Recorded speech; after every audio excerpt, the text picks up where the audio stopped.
मेहरारू कोई चीज बर्दाश्त कर लेली, एक चीज बर्दाश्त ना होला। कौन चीज है वो? दूध है बता दें। और तो कई थे लेकिन दूध है बहुत इम्पोर्टेंट चीज। पहला नैहर का शिकायत, दूसरा भतार से जुदाई। अरे वाह, ये तो बड़ा खतरनाक लग रहा है। मरने से दूर न रहे के बड़े आधी रोटी खाई अपनी आदमी के संगे रहे। हमार नैहर वाला कितनों गरीब होने के ससुराल वाले शिकायत न कर पाओ।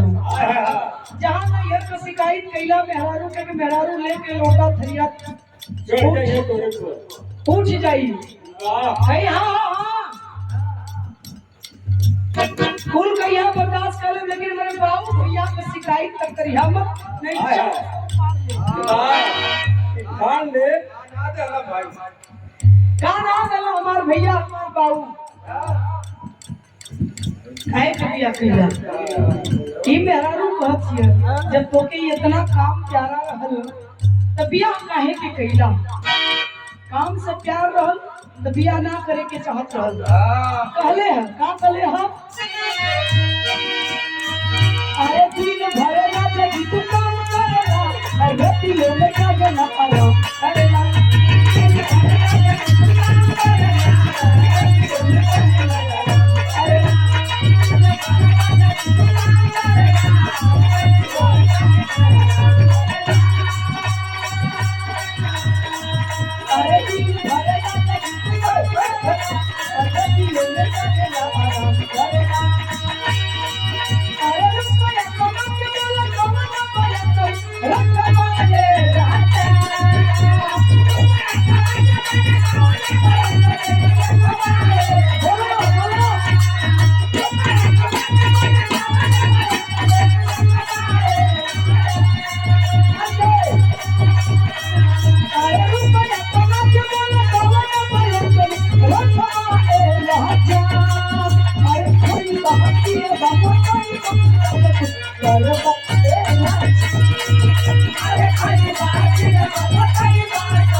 बड़ा बड़ा गीत चलल ह, सब लोगों में छोड़ल जा।